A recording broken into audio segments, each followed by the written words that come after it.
To profane comes from a Greek term which means to lower or tear down. That really is the power of words. They are a powerful force that can be positive or negative. Words can tear down. They can tear down confidence. They can tear down self-dignity. They can tear down hope. They can even tear down courage. And when that happens, we watch behavior change. And really, behavior goes downhill. I can think of a young man that I was teaching who was in grade 7. And this young man in the school really did have a lot of problems. He did not pay attention in class. He was continually disruptive and he was hard to work with. So at one point in the course, as we're teaching it, we lead young people to go through this process where they look at words that they hear, positively or negatively. And first, it's the negative ones. Negative words from adults, negative words from peers, negative words we say to ourselves.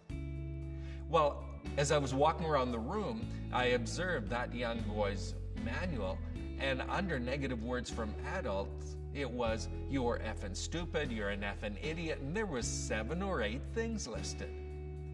So I knelt beside him and I said, "You don't really hear this much, do you?" And he just looks at me nonchalantly and says, "Yeah, I hear this from my dad before I leave the house every morning."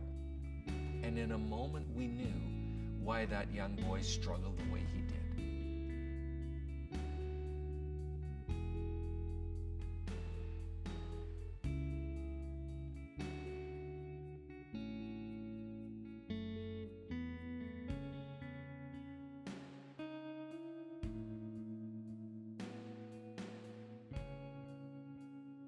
Bullying beats people down with words, using them as offensive weapons that build emotional scars that take a long time to heal. Emotional scars that can last longer than almost any physical scar.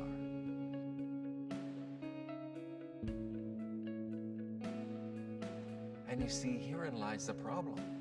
Because the words we hear from other adults and the words we hear from other peers often become the words we use to describe ourselves. I'm fat. I'm stupid. I'm no good. I'm hopeless. I'll never make it. The power of words.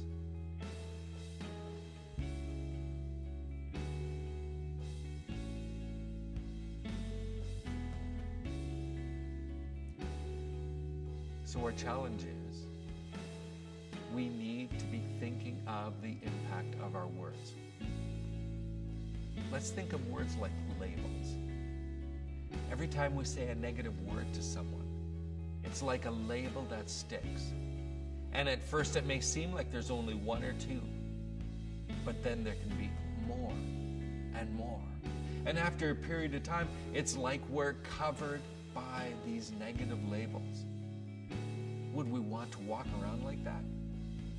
And yet, we do.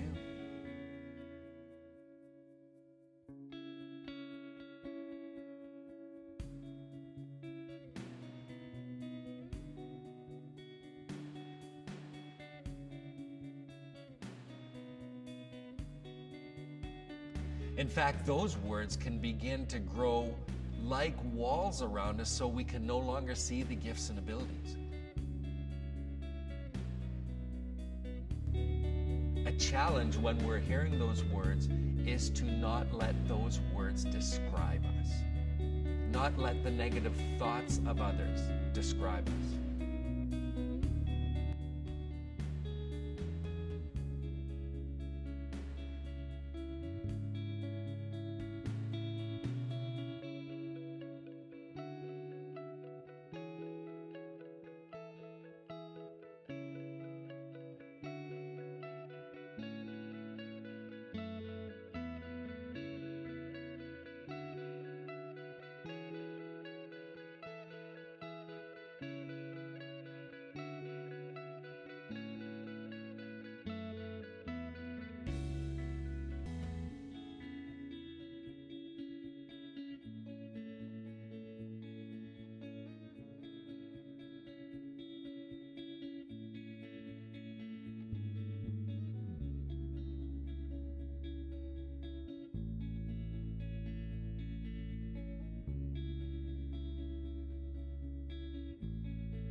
So when we speak those negative words, it becomes like a burden that stays with people, weighing them down.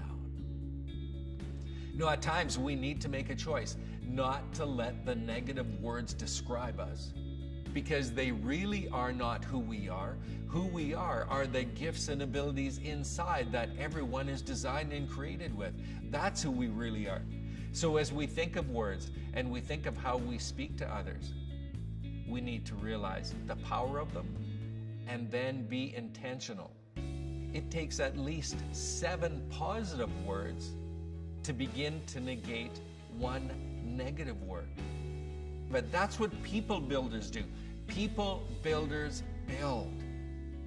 So what words are you using on others? And what words are you using on yourself?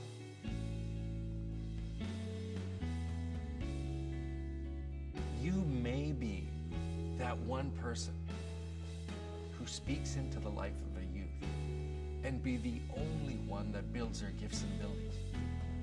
You may not know what goes on at home. You may not know why they're speaking negatively or why they're acting the way they do. But what if you, instead of pointing those things out, speak to their gifts and abilities? I believe in you. You're kind. You're smart. You're a great artist. You're encouraging. You're creative. You're intelligent. You're a leader. However small it may be right now, as you speak to those things, you could be the one that builds the life of a young person, and their life may depend